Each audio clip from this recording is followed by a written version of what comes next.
et à tous, et j'espère que vous vous portez bien, qu'il fait pas trop chaud. Je suis en train de mourir. Non, alors, on a eu l'épisode Mistral à 100 km/h, froid, super. Oh, qu'est-ce qu'on était bien pendant 2-3 jours. Bon, on a manqué mourir étouffé par les fumées, mais qu'est-ce qu'on était bien. Et là, par contre, ça fait, alors, 2 jours, 3 jours, il y a une espèce de vent chaud, je vous jure. Alors, ils ont dit oui, c'est le Mistral. Non, ça peut pas être le Mistral. Bon, là, aujourd'hui, soi-disant, alors hier, soi-disant, ça devait être un vent plus humide. C'était pas le Mistral, mais c'était pas un vent plus humide. Il était pas humide, d'ailleurs, on n'a même pas eu de vent. Et par contre, aujourd'hui, on a encore une espèce de vent. Il est brûlant, je vous jure. Donc, j'ai l'air du ventilateur qui est chaud, parce que la pièce, elle est chaude. L'air, quand vous ouvrez, vous sentez l'air chaud qui vous pénètre, vous voyez. Non, non, c'est vraiment, c'est... Oh, est-ce que je serais bien à la campagne? Ah ouais, non, je vous jure. Donc, aujourd'hui, nous allons faire international. Donc, je vous avoue que là non plus, j'ai pas rangé. Hein, voilà, ça va être un peu au feeling. Ah ouais, non, je vous jure, j'ai tellement chaud. Je ne pouvais plus rien faire, je suis paralysée. À la chaleur, je crains trop. Ah ouais, il y en a plein comme ça. Là, ce matin, je parlais avec une femme encore. Ouais, parce que je parle à tout le monde, on me dirait va comme ça. Alors les gens, je peux pas me les voir, mais ils viennent de tous me bracher. Bon, donc du coup, je reparle, parce que bon, voilà, j'aime bien parler. Et elle me disait, moi, je supporte pas, j'en peux plus. Là, aujourd'hui, ça va, parce qu'il y a des nuages. Mais quand vous avez le soleil, je ne le supporte plus. Et quand tout le monde me dit, oh, tu vas pas à la mer, tu vas pas... Tu es malade ou quoi? Tu veux que je meure ou quoi? Déjà, je suis chez moi, j'ai pas le soleil. Déjà, mon corps, il est en train de bouillir tellement il fait chaud. Et tu crois que je vais aller au bord de la mer? Alors déjà, le trajet pour y aller, non, parce que je ferai 2-3 mètres, je serai à la mer, j'irai, tu vois. Mais là, il faut que je traverse tout Marseille, ou en scooter, ou en voiture. Et alors, en scooter, c'est encore pire, parce que tu as la chaleur du moteur, tu as la chaleur du casque, tu as la chaleur du bitume, c'est infernal. Et tout ça pour me mettre sous le soleil en pleine chaleur. C'est ça? Ouais, mais tu te baignes un peu, ça te rafraîchit. L'eau, elle est à 45 degrés. Tu veux que je me rafraîchisse de quoi, en fait? Puis l'eau, c'est salé. Tu vois, l'eau de mer, ça colle. Tu vois, tu sais pas trop ce qui colle à ta peau. Tu vois ce que je veux te dire? Je sais pas si c'est des matières fécales, si c'est des produits chimiques. Donc, ouais, non, j'y vais pas à la mer. Voilà. Donc, du coup, ouais, c'est compliqué. Franchement, il fait trop chaud. Je sais pas comment les gens font pour aller à la mer. Bon, ça m'a jamais plu la mer. Je suis jamais... Enfin, quand j'étais jeune, j'allais à la mer, parce que du coup, mes copines allaient à la mer. Donc, j'allais à la mer. Donc ouais, je me faisais un peu bronzer et tout, parce que sinon, si j'aurais été blanche comme un cul, on m'aurait dit, oh putain, qu'est-ce qui t'arrive et tout, enfin bon, voilà. Et après, j'y suis allée parce que j'avais mes enfants, j'avais mon fils et ma fille. Mais sinon, jamais de la vie, j'irai à la mer. Mais vous êtes des malades, vous voulez que je meure. J'allais au lac de Pérol. Déjà, le chemin, hard, ouais, parce qu'il fait 50 degrés dans la voiture. Donc tu prends la voiture, elle fait 50 degrés, tu fais le chemin, c'est 50 degrés, tu arrives au bord du lac, il y a une putain de marche pour aller jusqu'au lac, il n'y a pas un arbre, il fait 50 degrés, et après tu vas te baigner dans l'eau, elle est gelée.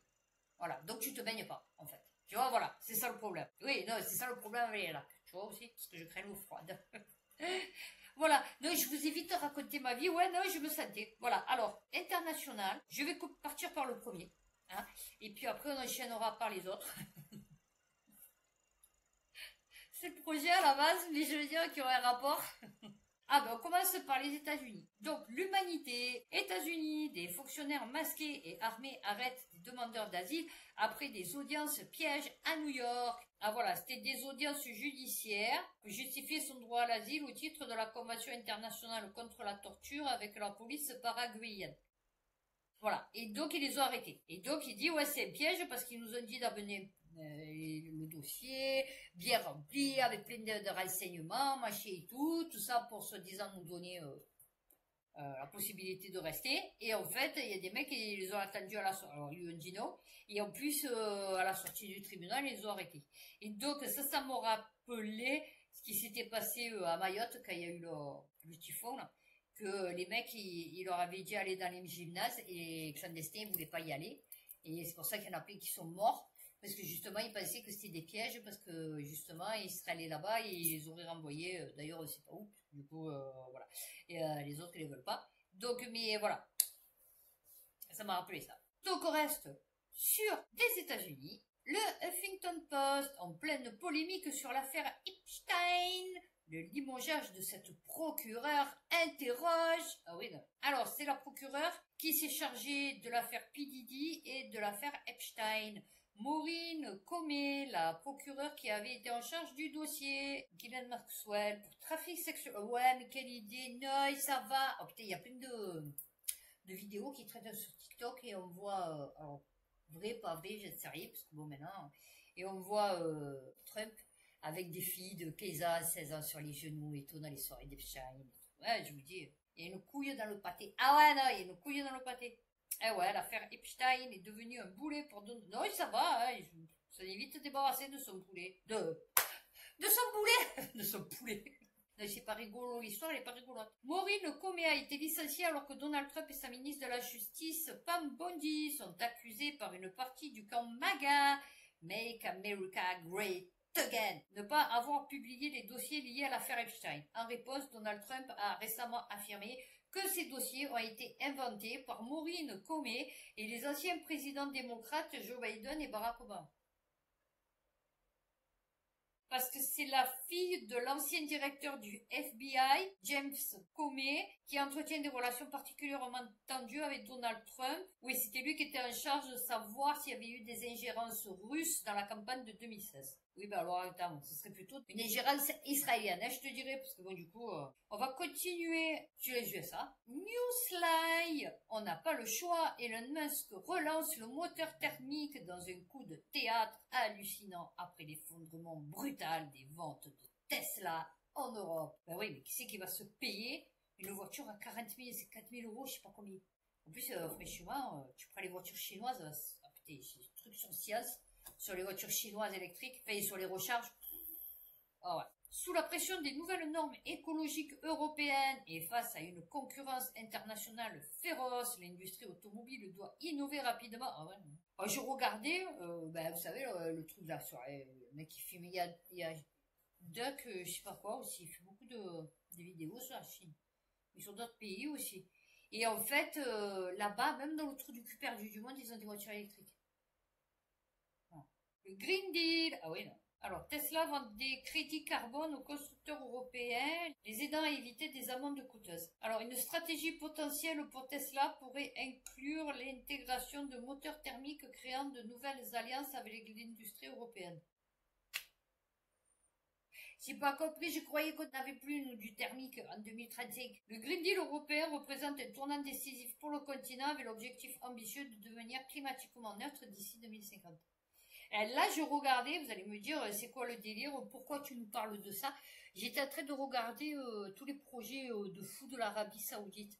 Et donc, ils parlaient de The Line, vous savez. Et en fait, les mecs, ils ont, je sais pas, 300, 400, 500 camions qui tournent 24 heures sur 24, donc pas électrique, hein, je vous explique, qui tournent 24 heures sur 24 pour creuser leur putain de ligne, là, à travers le désert et tout. Et vous vous rendez compte de la pollution, en fait. Et nous, ils veulent nous faire, en 2050, un truc neutre. Ça sert à quoi? Les gens, ils ont pas compris qu'on est soi-disant sur une boule et qu'il n'y a pas de mur, il n'y a pas de globe. Et je veux dire, tu vois, il n'y a pas de dôme. Il n'y a pas le dôme. Tu vois ce que je veux te dire? C'est pas comme la série. Non, je la regardais, cette série était trop bien. Donc, c'est pas le dôme. Tu vois ce que je veux te dire? Donc, tu te doutes bien que si l'Arabie Saoudite pollue comme des malades, si les bombes larguées, tout, machin, les avions de guerre et tout, fait tout ce qui peut, le transport maritime et tout, quand tu vois, rien que les avions et les bateaux qui circulent 24 heures sur 24, tu te dis, tu nous prends pour quoi avec ton truc carbone en 2050? Et voilà, montée en puissance de l'industrie automobile chinoise, c'est ça qui est cool. Ah ouais, il se retrouve avec un Carrefour, mais il va se prendre le rond-point. Ah ouais, non, c'est-à-dire avant, il a cru que, ouais, Carrefour. Alors que maintenant, c'est Carrefour. Oui, t'as tout droit. Ah ouais, non, ouais. Eh ben, c'est-à-dire que là, si ils laissent pas les Chinois rentrer avec leur voiture électrique, ils vendraient plus de voitures électriques. Alors déjà qu'ils en vendent pas, puisque ça partout, je l'avais lu dans les concessionnaires et les trucs de location et tout. Donc du coup, ils en vendraient, mais pas une. Non, parce que dans l'Europe, je voulais parler de la Russie, parce que je vous ai parlé du bois, mais ça avait un rapport avec l'Europe. Et comme je vous ai dit, la Russie, quand c'est pas un rapport avec l'Europe, je le mets dans l'international. Donc là, j'ai tous les articles que je me souvenais d'Europe, que je me suis dit où ils sont, mais ils sont là. Donc là, normalement, j'ai fini les États-Unis. Allez, on va partir sur l'OTAN. Oui, je l'ai mis dans l'international. Le JDD, sommet de l'OTAN 2025, un Waterloo diplomatique pour la France. On a gagné à Waterloo. Moi, je comprends rien dans les guerres. Oui, ils nous ont cassé les bonbons avec la guerre 14-18 et 39-40, c'est la guerre de Waterloo, et je sais même pas ce que c'est. Mais mes enfants aussi, ils leur ont cassé les bonbons avec la guerre, alors surtout 39-45, c'est bon, tu nous as gonflé. Je crois qu'on la connaît, la guerre 39-45, c'est bon, les Allemands, ils sont venus, ils nous ont bombardés, ils nous ont envahis, ils ont déporté les Juifs, c'est bon, je veux dire, bon, c'est quoi le délire? Voilà, la base. Alors, ce sommet est en effet à marquer d'une pierre noire, non, on dit blanche, que c'est positif. Pour l'Union européenne, à l'évidence, car pour une fois l'unanimisme de la presse européenne pointait une réalité, une grande victoire pour Donald Trump. Ouais, ce président... Ah oui, j'ai dit grosse tête, longue langue. Eh oui, c'est sûr, je suis là. Ce président américain que les Européens adorent détester. Ouais, là, nous, on a les soucis, le syndrome de Munchausen, Stockholm. Le syndrome de Stockholm. Et ouais, l'engagement d'augmentation. Ah, c'est l'engagement, ça va, on dit jamais nos engagements. Un engagement d'augmentation de 5% des dépenses militaires des membres de l'Alliance Atlantique. Le fonds qui remonte à la surface. Ouais, ça veut dire la merde. Ah ouais, je suis désolée, hein, mais bon. Les actes de soumission des Européens n'ont pas manqué. Ah oui, qu'il s'agisse de la durée du sommet, de la taille du communiqué final, et l'on imagine d'autres détails scabreux. Toute la scénographie de la pièce a été faite pour plaire et complaire à Donald Trump. Jusqu'à la mini-polémique, oui, c'est mini, micro, mini, maxi, qui est liée à l'emploi ou non par le secrétaire général de l'OTAN, Mark Rutte, du pot papa, dad en anglais, dont le moins que l'on puisse dire est qu'elle a tout du freudisme. Ah ouais, soumis, hein, tout ça, c'est ce qu'on est, hein. Ah, la dernière fois, j'ai regardé Lyon, de Vincent Lapierre. Et donc, il montrait les commerçants. Vous savez que Doucet, là, le maire de Lyon, je crois qu'il est poursuivi en justice. Il est donné favori pour les prochaines élections, normal. Et en fait, il est en train de tuer tous les petits commerces. D'ailleurs, il veut tuer ceux de la place Castellane, tous les restaurants qu'il y a, parce que justement, il paraît qu'ils n'ont pas mis un arbre. Enfin, c'est le désert. Le soir, quand vous allez manger au restaurant, vous y allez pas en bus ou en métro, ou en trottinette. Tu vois, tu vas en voiture, tu vois, avec des amis, la famille et tout. Donc, ben, tu vas plus y aller parce que du coup, c'est piéton. Voilà. Donc, eux aussi, ils vont crever. Et donc, la femme, elle t'explique qu'elle est là depuis 1882. C'est pas possible, là, mais... Et en fait, elle a dit oui, parce qu'on a quand même galéré, autant des gilets jaunes. Je me suis dit, ben, chat, tu vois, parce que je suis sûre qu'elle faisait partie des commerçants qui flippaient parce qu'ils avaient leur pouvoir d'achat, enfin, leur recette qui avait baissé pendant les gilets jaunes. Et donc, ils devaient être contre eux, tu vois, parce que comme elle l'a dit, tu voyais que c'était pas sympathique. Et ben, j'ai dit, tu vois, comme quoi, chat, tu vois, voilà. Et donc, ben, chat aussi pour nous. C'est ça, quand tu fais la carpette, eh ouais. Moi, mais t'es arrivé des merdes dans la vie, mais j'ai jamais fait la carpette. Ah ouais, non, mais jamais. On va partir sur du Tchad, et après, on va faire Chine-Russie. Tchad, succès, Masra. Et moi, succès, Masra, j'avais pas compris. J'ai dit, pourquoi il marque succès, et après Masra? Enfin, ça n'a aucun rapport. Et en fait, non, le mec, il s'appelle succès. Là, ils ont vraiment des problèmes, hein. Pourquoi, je sais pas pourquoi ils s'appellent des prénoms comme ça. Le pote à mon fils s'appelle Souvenir. C'est quoi le délire d'appeler ton enfant Souvenir? Oui, d'accord, tu te souviens sûrement de quelque chose, mais je veux dire, c'est pas un prénom. Succès, c'est pas un prénom. Il n'y a pas de style succès. Au centre d'une controverse parlementaire avec la France. Alors, qu'est-ce qu'on a fait encore? Ah oui, parce qu'ils veulent aller voir l'ex-premier ministre et président du parti Les Transformateurs, qui est en prison. Tiens, nous, paix, amour, gloire et beauté, qui voulons aller là-bas pour voir si l'ex-premier ministre et président du parti est en détention préventive est toujours ami. Et donc le Tchad dit non, tu vas pas venir en fait. Non, parce que tu vois, en fait, je suis un pays libre. Donc le truc de je vais chez toi, je vais me vérifier si t'as bien rempli les placards, si la salle de bain est propre, si... Non, tu viens pas en fait. Voilà, je m'occupe de moi chez moi. Une démarche personnelle et non militante. Ah oui, Bruno Fuchs, président de la commission parlementaire française. Ah ouais, non, c'est... Oui, d'accord, elle est pas militante. Ah ouais, non. S'informer et discuter sans porter de jugement qui entraverait... Ah bah oui, non, c'est sûr. Apaisée et inclusive.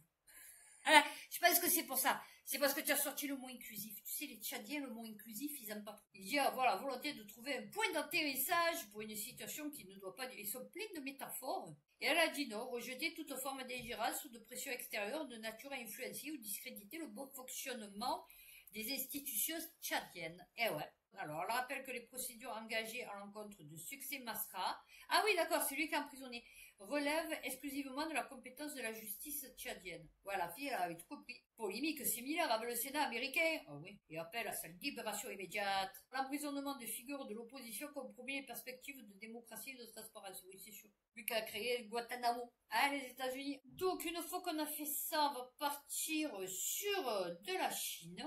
Plein d'épisodes. Je vous avais parlé du matériel médical, que l'Irlande, elle avait fait plus 10%, que l'Europe ne voulait plus acheter du matériel médical chinois, d'accord? Sauf que, en fait, c'est la Chine qui va exclure l'Union européenne des grosses commandes publiques de matériel médical. La Chine a annoncé qu'elle excluait les entreprises de l'Union européenne des grosses commandes publiques de matériel médicaux. Ces mesures sont présentées comme réciproques après des restrictions similaires prises contre les firmes chinoises. Alors oui, nous c'était des restrictions. Là, eux, ils coupent. Voilà. Et ils ont dit, non, nous, on restricte pas. Nous, on coupe. Bah, on aura les voitures, endoscope et organes artificiels. Instruments chirurgicaux, machines médicales, pièces de prothèses. Donc, ils lui disent qu'il ne faudra pas être malade, ni handicapé, ni rien, ouais, c'est pas pour rien. Autre restriction dans les offres d'entreprises non européennes, la part des produits importés de l'UE ne pourra excéder 50% du montant total du contrat. Alors, Bruxelles avait décidé d'exclure les entreprises chinoises des commandes publiques de matériel dépassant 5 millions d'euros. Voilà, elle avait pris cette décision pour inciter la Chine à mettre fin à sa discrimination envers les dispositifs médicaux fabriqués dans l'UE. Eh ben voilà. Ah ben là, la Chine, elle a dit, bon, c'est bon, on en a rien à foutre de tes dispositifs médicaux fabriqués dans l'UE.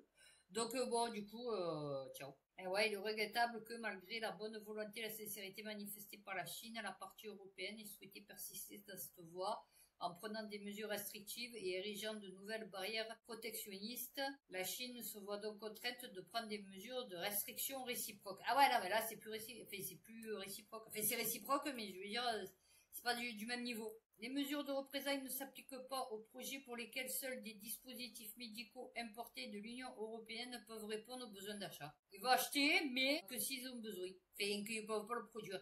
Et comme là, ils sont en train de produire tout et n'importe quoi, on lui dit que ça ne nous impactera pas, mais bon, de toute façon, ça impactera quand même, parce que sinon, on l'aurait pas fait, hein, je vais te dire.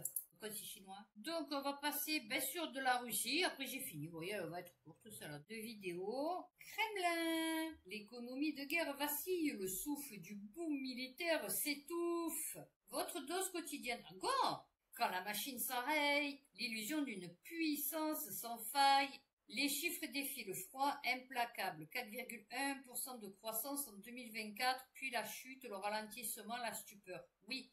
Mais la chute à combien? Non, parce que c'est bien de nous le dire.